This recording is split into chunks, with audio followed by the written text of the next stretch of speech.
With threats to our nation waiting around every corner, adaptability is more important than ever. When conditions change without notice, quick strategic thinking is crucial. And with obstacles consistently impending, determination is essential in overcoming them. It's this willingness, decisiveness, and resilience that sets Marines apart. With our fighting spirit, we don't just fight battles, we win them. Marines are the constant our nation counts on to fight the unknown. And through adaptable problem solving, we do just that.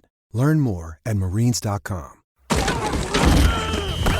Welcome to the College Football Survivor Show, where playoff survival is always on the line. Here are your co-hosts, Doug Lesmerises and Shehan Jeyarajah.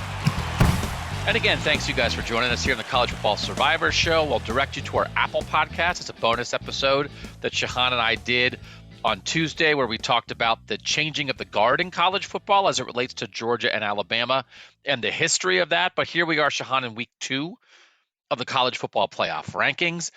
We are going to kick a team out of our playoff discussion. And I actually think there's an interesting discussion about who to kick out, because there are 2 candidates that I put out to our Twitter followers about who to kick out. And I was really thinking about it. And I think it's an interesting discussion. We'll let a team in, and I will say you were on something that I had not considered that has manifested itself that we need to talk about.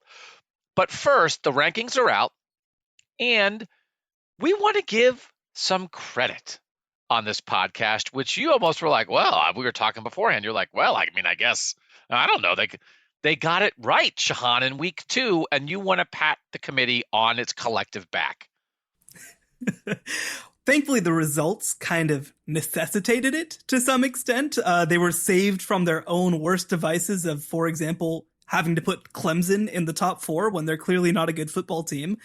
But, you know, I think that you look at, especially this top 8, I think that this is exactly right. The one qualm that I'd have is I think that UCLA should be in that group and ahead of Alabama and Clemson. But it's a relatively minor qualm that I think could get worked out if UCLA plays their way in. But I mean, look at this group, right? I think that for me, I was worried that Tennessee was going to be ranked ahead of TCU despite having the loss, because they do have a win out over Alabama, which is a very good win. I mean, it is a win that deserves credit.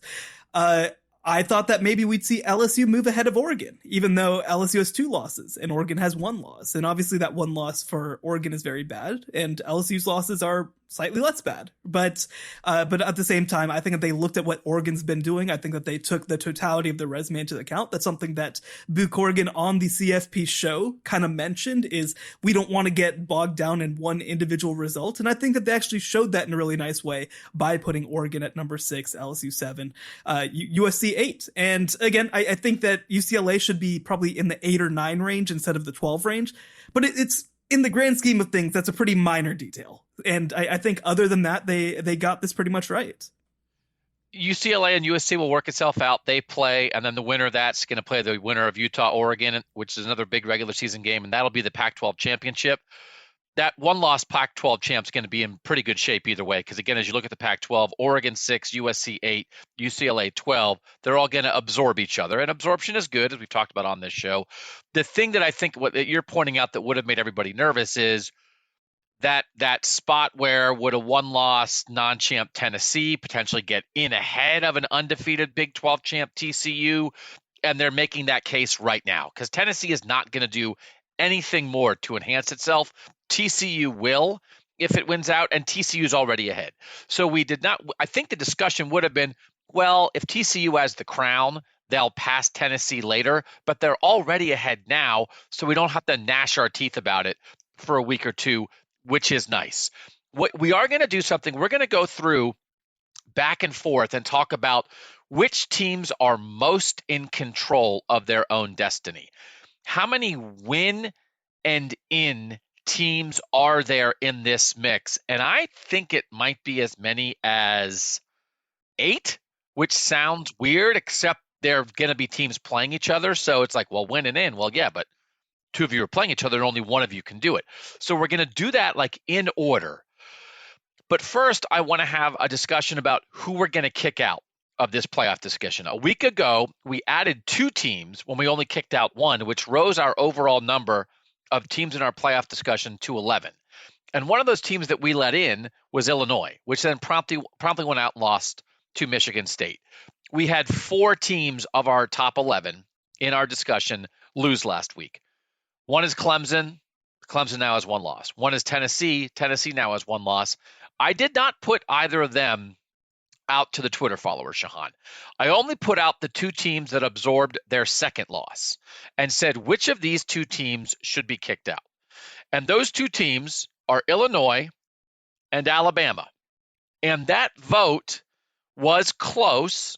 It was maybe a little closer than I thought it would be, but it's nice when votes are close. And the Twitter followers said 58%, 57.7% kick out Illinois, 42.3% kick out Alabama. But I will say this, Illinois has the number 2 and number 3 teams in the country in front of them if they win out. And if they win out, they will at least make their conference championship game, which is not the case for Alabama. I would not put Illinois very high on a win and they're in scenario right now, but maybe we should. Illinois has 2 losses. They play Michigan in the second to last week of the regular season, and then they will play the Michigan-Ohio State winner in the Big Ten championship game. So, and right now in these rankings, Ohio State's 2 and Michigan's 3. If somehow it happens, Shehan, Illinois will at least be in the discussion as a 2-loss Big Ten champ with wins over, let's say, Ohio State and Michigan, or Michigan twice. Whereas if Alabama wins out, there's nothing there. Like, they would need a ton of help. They would need LSU to lose. They would need Ole Miss to also lose. They still wouldn't win those tiebreakers. Like, Alabama is not making the SEC championship game. So I think we should kick out Alabama and keep in Illinois, because Illinois at least still has a path and Alabama doesn't. You took the words right out of my mouth. Yeah, baby. Brett Bielema. Bang. For Alabama to make the SEC championship game. And let's think hypothetically about a hypothetical path. For Alabama, they play at Ole Miss. That would be a good win, number 11. They play versus Auburn in their last game of the season. That's not going to be worth a whole lot. And for this to happen, LSU would need to lose both at Arkansas and at Texas A&M, and Texas A&M isn't physically capable of winning football games at this point. It's like a bug in their system. So the chance of them losing both those games against 2 pretty average SEC teams is very, very, very, very low, along with Alabama then sweeping their last 2. And then they'd have to go and beat Georgia. So, like, those things probably aren't happening, man. Like, they're just probably not happening. Whereas, again, Illinois, it's a very tough road. They have to play Michigan, and then they play the winner of Michigan-Ohio State. So either you beat Ohio State as well, or you get Michigan twice. It's probably not going to happen, but you can win a conference championship without that much effort and win the Big Ten. And honestly, I'd be very curious too if we did end up in a situation. Now, it probably wouldn't happen. It probably wouldn't happen. But if Illinois loses to Michigan, gets to play them again and beats them soundly, like, they're probably not getting in as a 3-loss team. But it would be the Big Ten champion. I still think that team probably has more of a shot than a non-SEC champion Alabama. Yeah, at least, and like, if Bama had games against the number 2 and number 3 team left, then we could say the same thing about Alabama. So, but as we discussed this, I thought, oh well, we'll kick out Illinois. They were only in for a week anyway. They're much lower in the playoff rankings right now because Alabama is still 9. Illinois is all the way down at 21. But can you imagine what would happen to Illinois if they beat 2 and 3? I think we should kick out Alabama. So the Twitter people said Illinois, but that's just one of the votes. You and I each get a vote. So if you and I agree on Alabama, then Illinois stays. We agree. Alabama it is, yes. Goodbye, Alabama. Goodbye, Alabama. Okay. That's okay. We'll have to text. I feel like we could maybe get the word to Nick Saban that Brett Bielema remains in the College Football Survivor Show playoff conversation, and he is no longer part of it. We need to get the message to Lane Kiffin that Nick Saban is no longer a part of the College Football Survivor Show.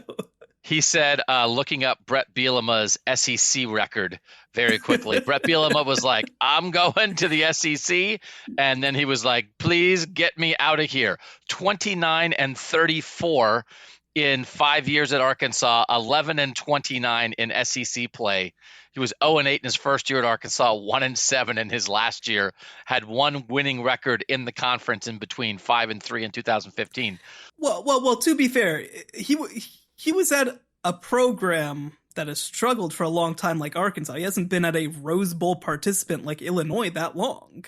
So, I mean, obviously, I think that you can't judge them on the same sort of scale. Now he's at one of the great programs in college football. Let's just do this really quick tangent. Better future, Illinois football or Alabama football? Who would you rather be? Next 5 years, who will be? No, we're not actually doing that. Who would I rather be? I'd rather hang out in Champaign and just have a good time. I'm not jumping into that pressure cooker, man. No, it's like Brett Bielema is the king of Champaign, and he's lost to Indiana and Michigan State this year, and he's still.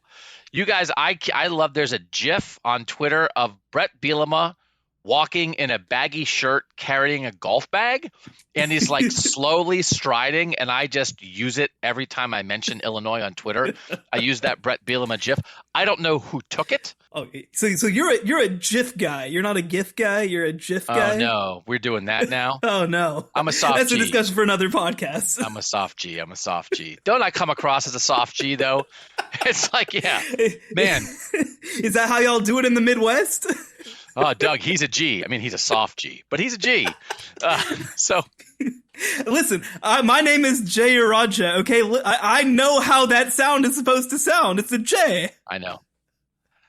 Now we're off track. Now we are off track. I thought we were off track with the golf GIF or GIF of Brett. Who was standing there with a phone as Brett Bielema walked by with the golf bag? Who is he golfing with? Go on Twitter and search Brett Bielema. He's striding like he's the king of England, but he has a golf. And why is he carrying his own bag? He's a millionaire coach. Don't you have a caddy? So anyway. It's a Sunday. He's got the bright red shirt on too. Yeah, no, right. Yeah, he's got his tiger look. He's like, I'm shooting 96 today, baby. I'm Brett Bielema. So Brett Bielema stays, Nick Saban goes, because that's just how we do it. That'd be another good. That could be, as we said, our cover band could be Committee of Two, the Soft G's. For also, be they're G's. So let's let somebody in. And this we also sent out to the Twitter followers at CFB Survivor Show. 3 choices. 2 of the choices we kind of been banging on the door and keep asking people. 1 lost Ole Miss, 1 lost North Carolina. We've had them in a mix, and they've never gotten over the top to get in. It's funny how I did not really think that LSU Ole Miss game a couple weeks ago was like a super important game in the college football playoff picks, and it turned out that it really, really, really was.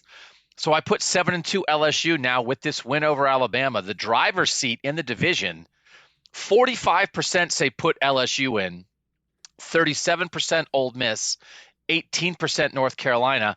And this was the team that a week ago, Shehan, LSU, 10th in the rankings, and that caught your attention. And you said, hey, they're interesting. They're that high with 2 losses going into Bama. They have a path. And let us lead us into this discussion about controlling your own destiny, win and you're in. Is LSU win and they're in? 100%. 100%. They have 2 losses. Both are forgivable. Obviously, the one to Tennessee. And right now, LSU is ranked behind Tennessee. But of course, LSU has the opportunity to compete for a conference championship. I think that's huge for them. The SEC champion, if they have 2 losses, is not getting left out. And they'd have an opportunity to beat both Alabama and Georgia over the course of a season. So if they pull that off, which I don't expect them to, but if they pull that off, that's like the Illinois thing, right? Beating Ohio State and Michigan. That's totally undeniable to beat 2 teams and potentially have 2 of the best wins in the entire country. So I think that LSU is absolutely a win in their in team. The degree of difficulty to pull off that finish will be very difficult because they have to play Georgia, but I absolutely think that they're a win in your in team. But the rest of it's easy. At Arkansas, This week, Arkansas is 5-4, then UAB, and then at Texas A&M, and Texas A&M is terrible and 3-6. So they're going to win the 3 games left in the regular season. And now here we are again, and I think we did a good job on the Apple Podcast show that I teased. My gosh, people were in this podcast for 4 seconds, and I'm trying to send them to another podcast. That's the Apple show. You pay $2.99 a month. You get 4 bonus podcasts a month. You get 1 every week. And I think we did a good job breaking down the rise of Georgia, where Alabama is, the historic nature of the changing of the guard in various conferences through the years. But we have, I think all of us who are part of college football have gone back and forth on Georgia this year. They blow out Oregon. It's like, okay, they're back. They're going to steamroll everybody. Then they have the close game with Missouri. They have the close game with Kent State. And it's like, okay, like, are they about to lose here? And now they reassert themselves against Tennessee. So the Tennessee-Oregon version of Georgia, it's like, okay, well, I don't know. Like, I guess LSU could beat them. The Missouri-Kent State version of Georgia, it's like, okay, no, like LSU could beat them. Because guess what? LSU has a bunch of good players. LSU had a quarterback who made some plays against Alabama on Saturday. Like, this is not pixie dust. The Illinois win and in conversation has a lot of pixie dust. I think Brett has some pixie dust in that golf bag. Brian Kelly, I mean, this is not imaginary. This is LSU. This is Brian Kelly. What do you have to do? We have to go and beat Georgia in the SEC championship game, and then we'll make the college football playoff. I don't know. What % chance would you give that? Like, I think it's, I don't know, 15, 20. It's not 3%, right? Like, right. That could happen. No, I was going to say about 20%. You know, I think the question for LSU is, can they continue to run the ball at a high level against this Georgia front? That's going to be the hard part. I don't know that they've proven that to this point, but they have a dynamic quarterback who you have to cover. He makes you cover all 11 men on the field and take account of them. Defensively, I think that they're going to do a really nice job. They've obviously showed some nice stuff. Their linebacker, Harold Perkins, who was SEC Defensive Player of the Week this week, unbelievable. Just an unbelievable player. I think that he's going to cause a lot of issues for Georgia. So it's like possible, right? It's conceivable. I don't think it's going to happen. I think that Georgia's going to almost revert to just steamrolling and just sort of say, we're going to not put the ball in play at all. But it's not impossible. Okay. And that's the thing you have to wrap your head around. But they have 2 losses. Well, they're the highest ranked 2-loss team.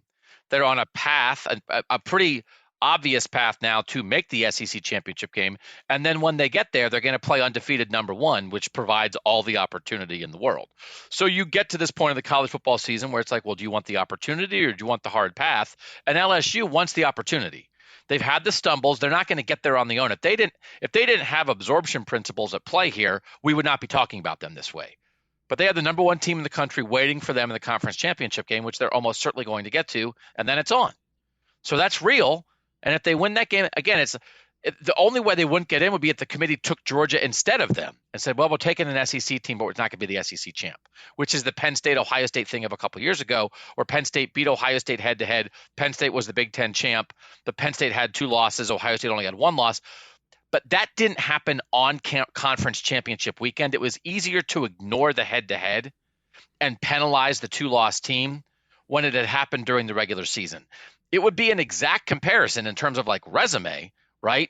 You're a 2-loss conference champ, which is what Penn State was, which is what LSU would be, and you are a 1-loss non-champ, which is what Georgia would be and what Ohio State was. And they took Ohio State and not Penn State. So it would have to be, that's the only scenario that would keep LSU out, but I don't think that scenario I don't think it would happen when it's on conference championship weekend because they get too much guff for it. Like, even if they believed it, I don't think 2 or 3 people, hey, 1 game, whatever, Georgia's still the better team. I think they would end up putting in both, but I don't think they would leave LSU out in that scenario because 13 people wouldn't swing that way. Yeah, I mean, I think you're right. I would almost lock up the idea that Georgia would get in regardless. But I think you have to put LSU in, right? You can't just say that games and championships don't matter. Right. That's an insane thing to set up, especially since we are moving into a world where the entire system is going to really put an emphasis on conference championships and winning those games. And again, if if a team across from you is holding up a trophy at the end of the year and then you get to jump them in the rankings, that just feels ridiculous, right? That just feels ridiculous. Although it's happened. It has happened, and it feels ridiculous. And it does. I thought it was ridiculous at the time. Not a lot of people had that much trouble with it at the time. I thought it was ridiculous at the time, and then Ohio State went and got shut out, and Penn State played a really good Rose Bowl against USC and lost. And it was very funny. Yeah, I remember that. And it was like, oh, no, we had to put that Ohio State team in. They have to be in. Because who else could go lose 31-0 to Deshaun Watson? Only Ohio State would be good enough. That Ohio State team was not good enough to get in, and they got it anyway. Okay. I had on my win and in who controls their own destiny the most, I had LSU 5th on my list, and we just had a pretty convincing win and in discussion on LSU. At the very least, they are in our playoff discussion. So we continue to have 11 teams. Goodbye, Alabama. Welcome, LSU. The head-to-head win at least gets LSU into that Alabama spot. So we will continue to talk about 11 teams when we rank our teams and think about contenders. But first, we'll take a quick break. When we come back, we will go back and forth the teams who control their destiny the most in the playoff race on the College Football Survivor Show.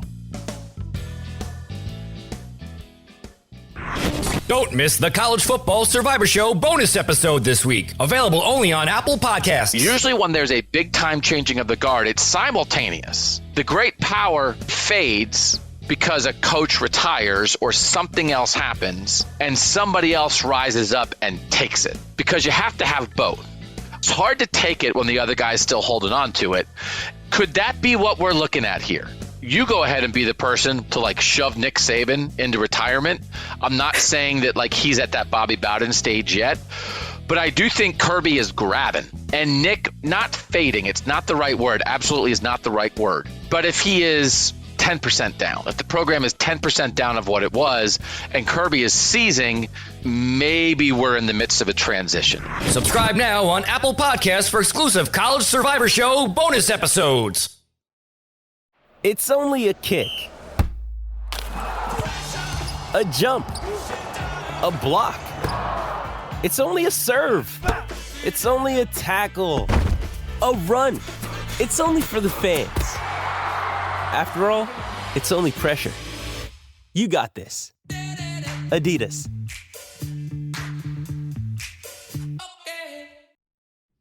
Doug and Shehan back. Make sure you're reading Shehan Jeyarajah at cbssports.com.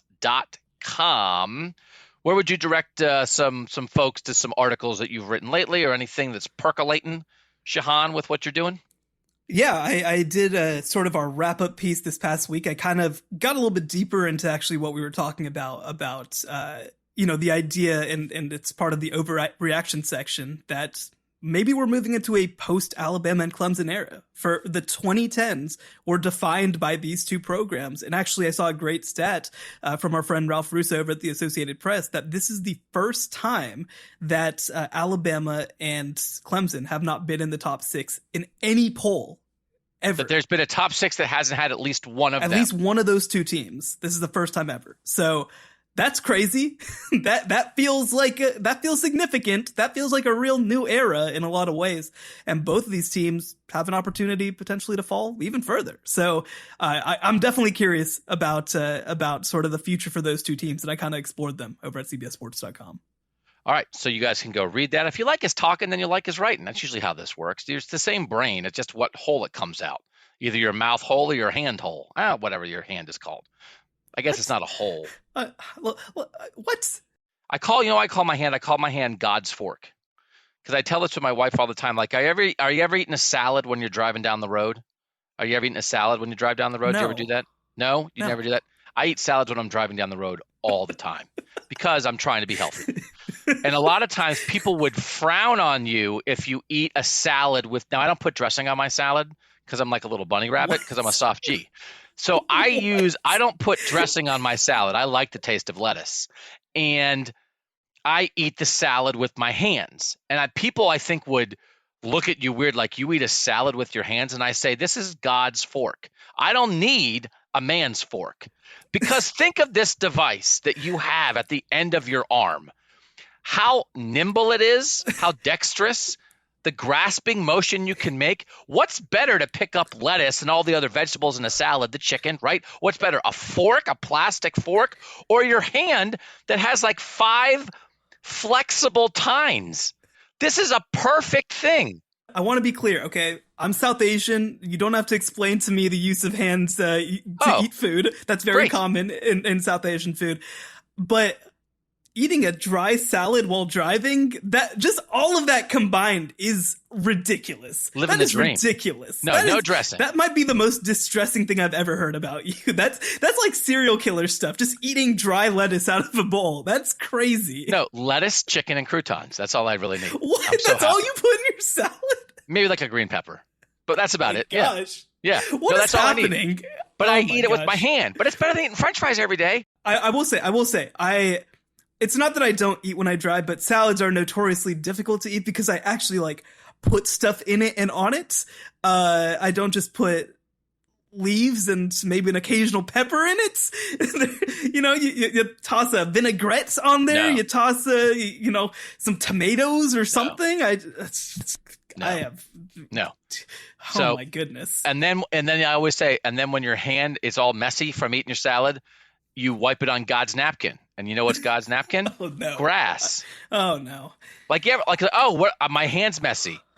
Are you outside? There's a whole field. Wipe your hand on the ground. It's made for it. He's got you covered. It's for real. You don't need anything else. You got everything you need. To be fair, if you had told me a year ago that I'd be talking about salads with a Midwesterner, this is probably still about best case scenario. Yeah. Yeah, so try it. I would just say eat a dry salad while you're driving down the road. Okay, so what we're going to do controlling. Shehan is not in control of his own destiny because he's on this podcast with me and he can't get out of it. He's like, in terms of controlling your own destiny, he's in the teens on this list. Who's your number one team and this is going to be some obvious stuff, but we still want to talk it out. Which team controls its own destiny the most? It's Georgia, and it's because Georgia can lose in the SEC championship game, and I don't think it changes anything for them. They have the wins that they need to this point. They obviously have that dominant win over Oregon. They have that dominant win over Tennessee. Whatever happens in the SEC championship game happens. I don't think it's going to matter. They're going to be in the top 4, and I don't think it takes that much more to make it happen. And, looking at the rest of their schedule, which I don't have up right now, obviously they've got Georgia Tech remaining on the schedule. That should be an easy one. At Mississippi State, then at Kentucky, and then home versus Georgia Tech. It's at Mississippi State and at Kentucky aren't horrible games by any means, but they're games that Georgia should win pretty easily. And so I think that they're going to run through the rest of their schedule without a problem. And they can get to the SEC championship game, and either they will be the number 1 seed based off of that, or they'll be like the number 3 seed because they lose close to LSU, who will also be in. They certainly can lose. And if they could lose in the regular season and then have to beat LSU in the championship game. And again, I don't know. Do you think like Kentucky can rise up? Both Kentucky and Mississippi State are 6-3, so they actually have a tougher regular season games than, for instance, LSU has. But they do have a ton of wiggle room, and it would be a collapse at this point. They have to lose 2 of their final 4 to not get in. It would have to be a collapse where you lose to Kentucky and LSU. That just feels impossible after watching them last week. Yeah, and they don't have, again, they're right in the middle where they have like a tougher schedule than LSU, but not as tough as the team that I have number 2 on this list, which is Ohio State. And I'll just say then I have Michigan 3rd. Yeah. Do you have those? Is that so? They're 2 and 3, but only one of them can get through because they have to play each other. Ohio State has Indiana at home this week and then goes to Maryland. And again, like 2018, last time Ohio State went to Maryland in 2018, was a game in the 50s, and Maryland missed a 2-point conversion to win it, and that was the week before the Michigan game. So it's like, okay, well, if you're not prepared, could we haven't talked about this on the podcast. What the hell am I supposed to take from what just happened last week? Like, what the absolute hell? The game? The game? What am I supposed to take from that? Yeah. Well, one of the things was that when I was at Northwestern for that weekend, I got hypnotized, so you could take that from it. All right. I got hypnotized. That was fun. I also ran in a 5K during which I ate 7 donuts. So that happened. So that weekend, that's how a soft G rolls on the weekend in Evanston. Sounds like a fun visit back to your alma mater, huh? It sounds like is that what you do? You just run and get hypnotized? Get hypnotized and eat donuts? Heck yeah. I mean, like, what else do you think we're doing? What was the wind at your back, or was it at your front when you were running? It was both. It was just like Ryan Day tried to manipulate some quarters. The wind was at your back, and then you could try to throw the ball. In some quarters, you were going into the wind and you had to run it. So this is a great topic of conversation in Ohio at the moment, because everybody is saying, what was that and what are you to make of it? And Ryan Day did talk about that on Tuesday. I think Ryan Day kind of realizes maybe he didn't do a great job calling that game in really crazy wind conditions. Jim Knowles, the defensive coordinator, was talking about it, and he said, he's like, hey, have you ever played in a game like that? And he's like, yeah, when I was at Duke, we played in a hurricane. And I was like, okay, well, you're Jim Knowles. And it was like, well, did you go back and watch film about that? And he's like, no, I lived it. So like Jim Knowles is like, man, what are you talking about? I'm a cowboy. Like, and Ryan Day. A cowboy who went to Cornell, by the way. Went to Cornell. He's an Ivy League cowboy. From Philly. He's everything and nothing all at once. He went to Oklahoma State and was like, this feels right. So Jim Knowles was like, hey, wind, I've been through wind. And Ryan Day, admittedly, was like, as soon as he came out of the game, was like, I have never been part of anything like that before. And then on Tuesday, he was talking about how he was going back and watching NFL games. At the end of last week, he was watching a Browns-Raiders game from 2020 where the wind in Cleveland was nuts. He was watching that Bills-Patriots game from a couple years ago where the Patriots ran it like 90 times, I think, and beat the Bills in a snowstorm and trying to adjust. And I think he knows in the midst of that, he was asked a question about the mess in your head where you're trying to figure out, should we just like get in the I formation and run the ball, or should we kind of try to do what the game plan was because we had these great skill players? And he was like, that's exactly what I was doing all game. My head was exploding. I didn't know what to do. So I think the thing that Ohio State will take away from that is the next time they play in 40-mile-per-hour winds under Ryan Day, I think they'll better handle it. So I do think that tells me they better hope it's not 40-mile-per-hour winds on the last Saturday in November against Michigan. Or I'm not sure Ohio State's going to like how that game is going to go. Because in that situation, I said it's like a cliche. Oh, you got to be able to run the ball in the Big Ten in November. And it's like, all right, not every game's in a blizzard, people. Mostly it's just a little bit cold. But then like every 40th game is. Right? I mean, this is still like it wasn't a blizzard at Michigan last year. It wasn't a blizzard. It snowed a little bit. But these are the moments that make everybody, they're all going to say it now for the next 50 years. Oh, you got to run and they couldn't. Like, they didn't get the push on the offensive line. They got out-schemed on the numbers a couple times. There was a fourth down where there were 7 blockers and 8 guys to block, and the unblocked linebacker made the tackle in the hole on 4th and 1, which Ryan Day said that was that's an equating the numbers issue. There was everything. Like, they couldn't run the ball. But as I keep saying, would you rather have Michigan's offense? Or would you rather have Ohio State's offense? Like, what would you rather have? If you're an Ohio State fan, I wouldn't want to trade it. But when it's 40, what would Michigan have done in that? They would have handed the ball to Blake Corum 50 times and won by 30. I guess my question is, so like, how do you factor in the fact that a very, very smart football genius head coach doesn't know that when it's windy outside, the ball is harder to throw? Like, because CJ Stroud threw for fewer yards than Northwestern did.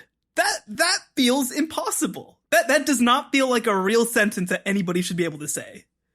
It was very odd. I mean, so the one thing is, right, they tried a tight end screen. They didn't really throw screens. Mayan Williams had a hand injury the week before, and Travion Henderson didn't play. So I asked, like, could you not throw screens to your backs because the back who's the best at catching screens didn't play and the other guy had a hurt hand? And he was like, there's no excuses, no excuses. I think that factored in a little bit, but they just got caught in between. And that's happened a couple times this year when the run game has not worked. And then it's, do you try to work it out, or do you just say the heck with it and throw? Because the pass game pretty much always works unless it's 40-mile-per-hour winds. So it was a very odd game, and they were into the fourth quarter. They were a one slip by a safety, right, and then Northwestern guys out of the house, and then Northwestern goes for 2 to take the lead. They were one slip away from being behind in that game because they didn't put it away until the final minutes in the fourth quarter. So it wasn't great, but what does it mean? They're going to play in the Big Ten championship game indoors, and either indoors or in warm weather in the playoff. So they'll be fine. But they have to play Michigan outside in Ohio in November to allow that to happen. And that is not fine if the weather is bad because they are not getting a push on the offensive line and they are not scheming it up and their backs are not making enough guys miss. Mayan Williams had an incredible individual run for their go-ahead touchdown where he just ran the ball on 3rd and 3 and ran 2 guys over and ran in for a 27-yard touchdown. There was no scheme there. There was no great block. It was a dude doing an individual thing. But the run game's not good enough right now. So, like, that is real, and it might matter. It might, but it won't definitely matter. Like, it's possible that Ohio State remains a not very good team running the ball and is hoisting a trophy in Los Angeles in January. That is still possible because pass game defense might be good enough, but it also might be their undoing against Michigan. It might be. Yeah, as long as the weather is good in Ohio in November, everything will be fine. So and again, you don't live here. Correct. It's not snow and wind. It's November. It's not February, and it's Ohio. It's not Montana. So, like, yes, it might be bad weather. What's the difference, man? I don't know the difference. I think there's more trees in Montana. Is that the thing? We were just having a conversation about driving in Texas, and I was like, is it all tumbleweeds? And Shehan was like, there are trees here, Doug. There are trees in Texas. I'm driving on the edge of East Texas, man. There's lots of trees. I will say, one thing that was going viral on Twitter the other day was, like, you kind of put together the map of, like, here's where you've been, here's where you've stayed, here's where you lived, and every Texan that I knew just, like, had a giant, like, circle around the, like, main Midwest because nobody, like, has ever been there because there's not, like, a reason to go unless you, like, have a reason to go, you know? And so it's just like, so yeah, that's kind of where I'm at. I've been, like, everywhere in the country except for the Midwest. So I feel like one of these days I have to change that. I will say you co-host a podcast twice a week with a guy in Ohio. It's so true. If I'm not reason enough for you, Shehan, then I don't know what is. Okay, so I do think Ohio State and Michigan are 2 and 3 here because it's clear. Michigan has a little bit of a harder path because they do have to play Illinois, and I know Illinois lost to Michigan State, but we've already talked about Illinois as kind of Michigan light, and that could be interesting. And just because Illinois had a bad game against Michigan State doesn't mean they're not a good team who might push Michigan a little bit. Ohio State should not have a problem with Indiana or Maryland. But there is room, I think, for the loser, as we have talked about. There's room for the loser, but they clearly, I mean, it's obvious, right? Because I think even the winner of that game, if that winner gets to the Big Ten championship and loses to Illinois or Iowa or Wisconsin or Purdue or whoever that's going to be, that team is not going to get in. I still think there would be room for, like, well, they're going to put in somebody from the Big Ten, and it's the one-loss non-champ who lost to a 3-loss team. So I do think the winner of Ohio State Michigan is pretty much guaranteed in, and I think they will get there 11-0 versus 11-0. So it makes sense to have them 2nd and 3rd on this list for controlling their own destiny. I agree. And I do think the reason to me Ohio State is even 2 is because Ohio State's at home. Yeah, I think that's fair. Well, and Michigan has the other game, too. Michigan has the other game, which is tougher. I don't know, like, again, like, if you just asked everybody on the committee or asked everybody, like, who's better right now? Who's better? Who's a better team? I think previous to the Northwestern game, like, would have been a fairly overwhelming response in Ohio State. I think that response might be less overwhelming. I think it's still Ohio State would be the answer, but Michigan, I think, is closing the perception gap at least. Yeah, it's so interesting to try to compare these two teams to each other because Ohio State just checks so many of the boxes of what you think a good team is. In Michigan, I feel like I've repeated it every week. I'm waiting for their quarterback to have to do anything, right? He hasn't had to do anything in any game this season. And guess what? You can't do that against good teams. You have to do something. I don't know if you suck. I have no idea. But maybe it doesn't matter. Maybe I need to not be thinking so much about what Michigan can't do because what they can do is pretty dang incredible. Yeah, they're good at what they do and they know who they are, and that really matters. Okay, so who do you have 4th then? If we agree that it's Georgia, Ohio State, Michigan, who's 4th on the destiny path? Yeah, 4 teams left that are undefeated in college football. We named the first 3. I think the 4th is number 4 on our list. That's TCU. I think at this point, to get through the schedule and still be undefeated and be number 4 and have multiple games in front of them against good teams, including a game against Texas this week. They're going to rematch somebody in the Big 12 championship game. I will say their path is still really hard because they have to play so many good teams along the way, I think, to make that happen. But I think that TCU, if they go 13-0, they're a lock to me with the way that things are laid out right now. The fact that they're already ahead of LSU, I think, is a huge deal from that perspective. And I think that also this is not going to be a time when only getting a half championship like they did in 2014 is going to screw them out of 3 spots. They're going to have that championship boost as well. So to me, 13-0 TCU is a stone cold lock. Okay, so I agree with that. I agree that they're stone cold. They're not a lock at 12-1, but I think they're in pretty good shape at 12-1 as a Big 12 champ. They play Texas and Baylor yet in the regular season. There are 3 teams with 2 losses in conference that are fighting to be the second team in that Big 12 championship game, and it's Texas, Baylor, and Kansas State. They play Texas and Baylor. So if they take care of business and play Texas and Baylor, that would open the door for Kansas State to be the team that faces TCU if Kansas State takes care of business, that would face TCU in the Big 12 championship game. But I think even a world where they say they lose to Texas or Baylor, but they only have 1 conference loss, and then they win the Big 12 championship, the fact that the ACC teams are as far down as they are right now, that TCU is 4 and Clemson is 10 and UNC is 15, and that's looking like that championship game. I do think the Pac-12 champ, we'll get to them in a second, but I definitely think a world where like it's a Big Ten champ, an SEC champ, the Pac-12 champ, and 12-1 TCU as the Big 12 champ feels very possible to me. I don't think that they would be desperately behind either Tennessee or the Ohio State-Michigan loser. The fact that they are 4th here is a big deal. And so 13-0, a lock, 12-1, I think in better shape maybe than we would have anticipated a couple weeks ago.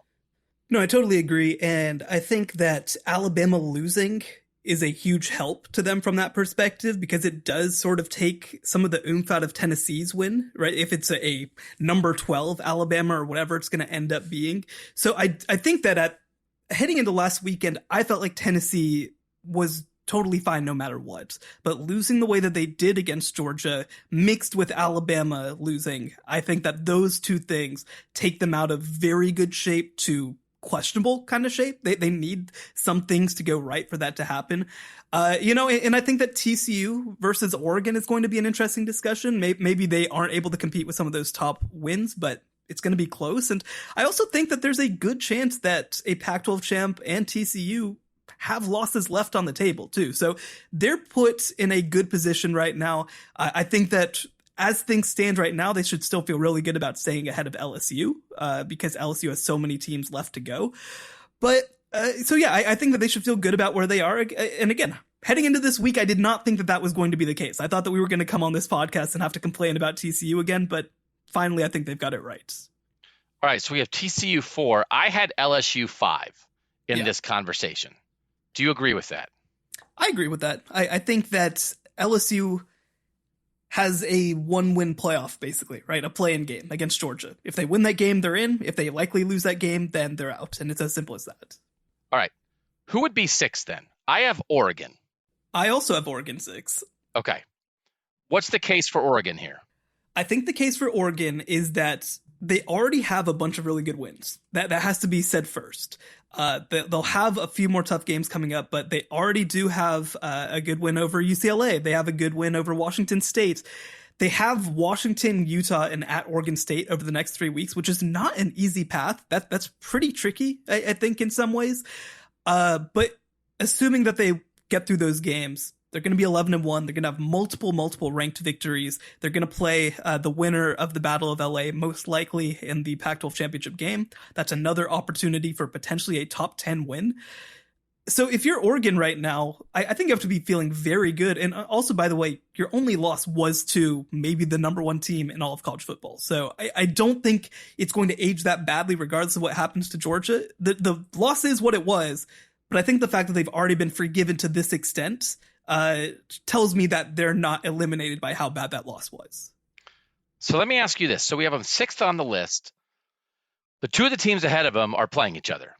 So one of those teams is going to be knocked out. They can't all win in their in. And then we have LSU ahead of them, but LSU has to play Georgia. let's just say that the expected happens. So you have an undefeated Georgia as the SEC champ, and you have an undefeated either Ohio State or Michigan as the Big Ten champ. And let's just say TCU is undefeated, which is kind of a bad scenario for Oregon, but also, okay. I think Oregon is win and in that scenario. I do not think 12-1 Oregon as the Pac-12 champ would lose out to Tennessee or the Ohio State-Michigan loser. So we have them 6th on their list, but I am very close to thinking they are. I think the only scenario that keeps them out is LSU beats Georgia, and that takes up 2 SEC spots. Then you have the Big Ten champ, and you have undefeated TCU. I think that's the only scenario where Oregon would win out and not make it. So I feel like they are in very, very good shape for win and in. Like, very good shape. No, I totally agree. And I think that scenario that you laid out feels pretty unlikely. One thing to mention is, to get back to that Ohio State versus Michigan discussion, I don't think that either of the losers of that game have the schedule to be able to carry their way in. I just don't. Who are you kind of selling at that point, right? For Michigan, you'd be selling a win over Illinois, who might not even be ranked at that point. For Ohio State, you don't even have that. Like, I guess the Notre Dame win maybe comes back into play a little bit, but that's not making a playoff case at this point, right? So I think the loser of that game is out. I don't think that there's a chance that both of them can get in, just with the way that their schedules have also matched up. Unless there's nobody else to put in. Right. If we're in a scenario where those are the only 1 losses, then sure. But it would be very difficult to get to that point at this point. So I just think it's a difficult path for Oregon, but considering where they were after they lost 49-0 to Georgia to open the season, they have everything they want right in front of them.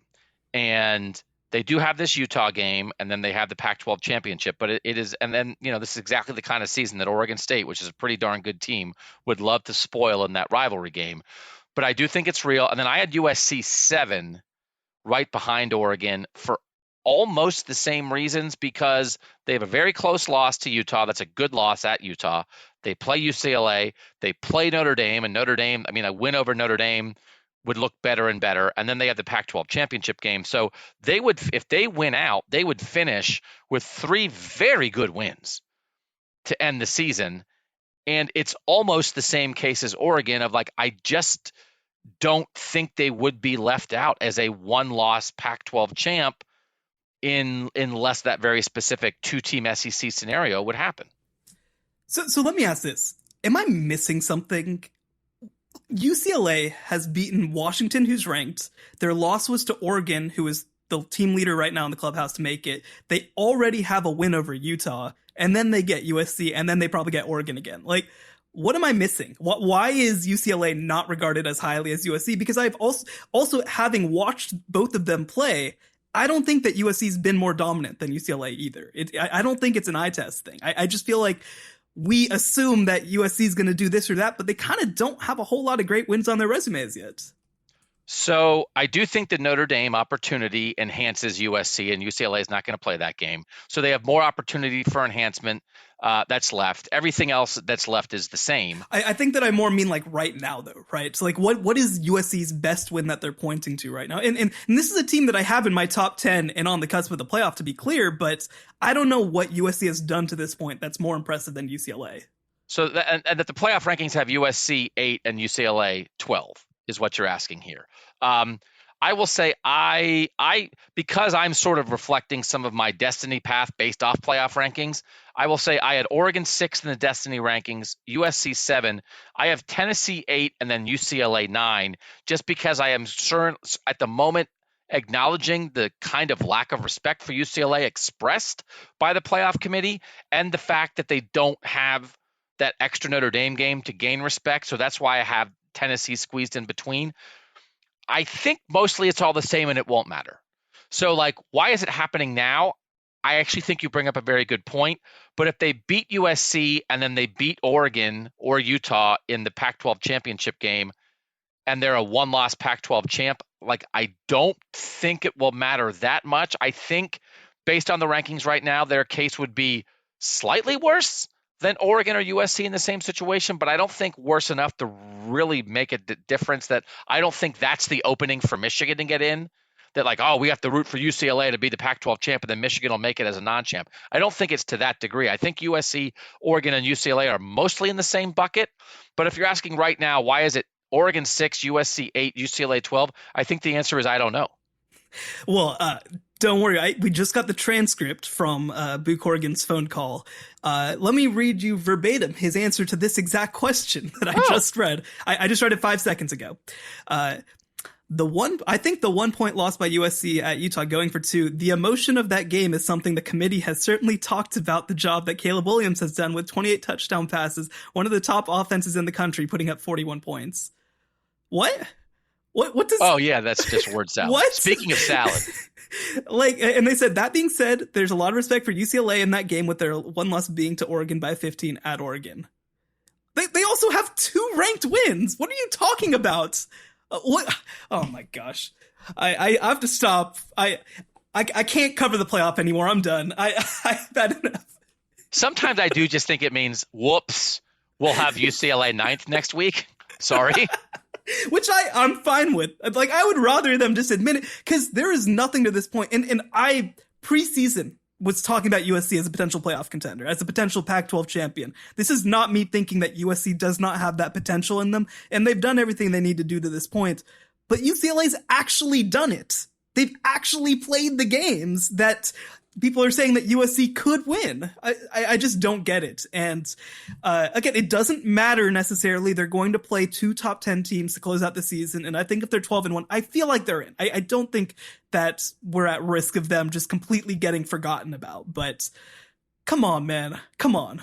I just the gap between 5 and 12, between Tennessee and UCLA, the way they're thinking about UCLA right now, I just think in a way that's not as true for USC or Oregon. I think a playoff where Georgia, TCU, and the Big Ten champ are all in. I think 12-1 Pac-12 champ UCLA versus Tennessee could get hairy in a way where I think Oregon and USC would be okay. And I'm not saying that's right, but like reading the rankings right now, do you think that that's possible? Like, as USC is similar to them, but I think that 12 versus 8 for USC is significant enough that it could make a difference in a specific scenario. It could. I do think UCLA still has to play number 6 and number 8, right? Like, that is a murderer's row for your last 4 games. So I think that would be enough, but also I'm stupid, and I thought that TCU had a chance to make the first college football playoff, and now I can't wait to see how it doesn't happen this time. Shehan, they put TCU 4 this week. That was the thing they worked on getting right. They messed up the UCLA thing. They'll have UCLA 9th next week for no reason. It'll be fine. I will respect it. I will absolutely respect the process as long as it ends with my preferred outcome. That is every playoff discussion in a nutshell. We have one more thing about destiny I want to talk about, then we'll do our rankings before we get out of here next on the College Football Survivor Show.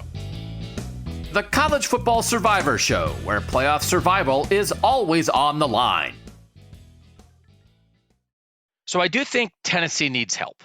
So Tennessee, they're not out of it, but they need some stuff to happen because the world of Georgia, the Big Ten champ, TCU, and a Pac-12 champ just feels very real and possible, and that they are up next, but I don't think Tennessee controls its own destiny. Like, is that fair way of saying that in your mind? Yeah, I would have said heading into Saturday that I felt like even if they lost that game, they would have. But the Alabama loss throws a huge wrench in things. It really devalues, I think, that win in the eyes of the context of the committee, because now all of a sudden Alabama is all the way down at number 9. That's just not a spot that we're used to seeing them, of course. And Tennessee to close out the year versus Missouri, at South Carolina, at Vanderbilt. So they'd almost need they need TCU, of course, to lose.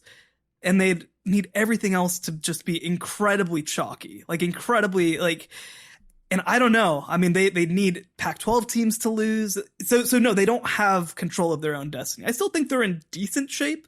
I still think that it won't take that much to get them in, but I don't think it's going to be nice and simple for them. And again, like for good or for bad, they're going to win their last 3 games without really impressing anybody because they are against 4-5 Missouri, 6-3 South Carolina, and 3-6 Vanderbilt. So they're going to get to 11-1, but their chances to impress people are gone. But now the thing is, they have wins over LSU and Alabama, and that's still they've beaten number 7 and number 9, and when it gets down to the end, that to me is like where the UCLA crack is, right? As good as whereas, well, I mean, and I know UCLA has the games that you said that are left, but I don't think Tennessee is at that point. And then I do think that the ACC is probably on the outside looking in at this point, and I actually think North Carolina has a better chance of making the playoff than Clemson does because North Carolina can still beat Clemson, but Clemson can't beat itself. And Clemson is 10th and UNC is 15th. And now that Clemson has such a convincing loss to Notre Dame, and both these teams are one-loss teams that lost to Notre Dame, UNC, North Carolina at 15, I actually think like, well, if they blow Clemson off the field and, hey, everybody's been underestimating them and their Notre Dame loss is further in the rearview mirror, right? That I think that North Carolina case at 12-1, all right, now what happened in the Pac-12? What happened in the Big 12? Maybe they can get in. I think Clemson's done and Clemson's out. Is that pretty close to the case? Honestly, I think they're both out. I think that looking at Clemson falling all the way down to number 10 feels like a big deal, right? That feels like a pretty big deal. It's not, even Alabama stays ahead of them with 2 losses, right? Like they're being grouped more with the 2-loss teams than they are with the 1-loss teams at this point. LSU's 3 spots ahead of Clemson right now. I don't think that anything can happen in the ACC right now to save Clemson. Wake Forest falling out, I think, is a huge deal too when it comes to Clemson's resume because they did lose to NC State. So I don't think they have a pathway. I don't think the ACC has any pathway to get in right now. Louisville, Miami, South Carolina for Clemson waiting, and Wake Forest, Georgia Tech, NC State for North Carolina. NC State's pretty good. Like even NC State just has a couple more chances to impress than Clemson does. But they both would need, I think, like a great deal of help. They both would need real chaos in, I think, both the Big 12 and the Pac-12. And I think Tennessee and the Big 10 loser of Ohio State, Michigan would both be in better shape than the ACC champ at this point. So they would need, I think, 4 or 5 weird losses to open that door back up. So they are way down that rankings. But I do think in the end, there's about 7 or 8 teams that truly control their own destiny. And it's that it's going to work itself out with 3 of the Pac-12 teams. It's going to work itself out with Ohio State, Michigan. It's going to work itself out with Georgia, LSU. And then everybody will learn the way in. So I think people are going to earn it. And I think maybe if we thought that 4th spot was potentially going to be really goofy, I think it might be less goofy than we think. But again, get back to us next week when 4 teams get upset. I agree. Let's do our rankings. We have 11 teams in our rankings, right? Because we added LSU and we kicked out Alabama and we kept in Illinois. So I will tell you again, I think we both feel pretty good about the playoff rankings this week. So do we both have Georgia number 1 like the committee? Yes.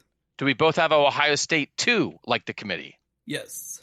Michigan 3 like the committee? Yes. TCU 4 like the committee? Yes. Tennessee 5 like the committee? Yes. Oregon 6 like the committee? Yes. All right. This is where I don't have LSU quite as high. The committee has LSU 7. Who do you have 7? I have LSU 7. Okay. I had USC 7. The committee has USC 8. Who do you have 8? I have UCLA 8. Okay. I also have UCLA 8, and the committee has UCLA 12. I have LSU 9. Who do you have 9? I have USC 9. Okay. As do I. I mean, not as do I, but I also have USC up there. The committee has USC 8. The committee has Bama 9. We've kicked out Bama. So our last 2 spots are Clemson and Illinois, the last 2 teams we still have in. As much as we just eliminated Clemson, they're still in our rankings. Who do you have 10? You would have 11. Clemson and then Illinois. That's what I have also. And I think Clemson might be leaving soon because I think we just made the case for why 2-loss Illinois. We just said 2-loss Illinois has a better path than 2-loss Alabama. 2-loss Illinois has a better path than 1-loss Clemson. You'd rather be Brett Bielema than Dabo Swinney right now because Clemson is out of opportunities and Illinois is awash in opportunities. All they have to do is beat number 2 and beat number 3, and then maybe they'll get in. Yeah, I know that if there's one thing that I've often heard, it's beating the team that people call a rich person's version of you. It seems like really easy. Yeah, no. I know. So but at least you have a chance. I'd love to be. Don't you want to be in the Illinois meeting room right now? Brett Bielema talking to these guys. They're motivated by the loss to Michigan State. Oh, they're gonna be fired up. Woo, fired up. God came to Brett Bielema and said, "You can win one Michigan game this year. Which one do you want?" And he's like, "Give me them Wolverines. Give me them Wolverines." But I'll tell you what, too. I've seen the the Big Ten's new television contract. Being a poor man's Michigan pays pretty well still. Pays there actually is no well. such thing as being a poor man's anything in the Big Ten right now. Absolutely not. That exciting Big Ten West race that everybody's thinking about, with Illinois at 4-2 in the conference and 4 teams at 3-3, almost will be decided this weekend. Illinois-Purdue is huge game number 1 this coming weekend, and Iowa-Wisconsin is huge game number 2. Because guess what? The Fightin' Ferences are getting it together, baby. I don't know what happened, but somebody gave them a jolt. Has anybody ever called Rutgers a poor man's New York Jets? Like, I feel like that there's like a lot of cultural similarity there, and I'm not just saying Italian people. And they're both on fire, man. Woo, they're both on fire. The Jets just beat the Bills. Rutgers is going to run the table. Talk about controlling your own destiny. That was crazy. I still can't believe that. I love college football. College football is great, man. All right, that'll do it for this version of the College Football Survivor Show. If you guys want more of this, that Apple show comes out the day before this show every week. It's a bonus episode. We try to go off on a little tangent, dive in on some things that maybe other people aren't talking about. Just look at college football with a playoff lens, maybe in a little bit of a different way. So we certainly would invite you to join us there. Even if you just want to, let me do it now for a month and see what I think as we get to the stretch run of the playoff here. $2.99 a month, right? And then you get 4 free episodes. Well, I guess they're not free. They're for the $2.99. So there's 75 cents an episode. We'd love to have you there. Love to have you subscribe on Twitter, CFB Survivor Show. That's how you get to vote on who's in, who's out. And if you're listening, make sure you're subscribed so you get this version of the podcast at least every week right there on your phone.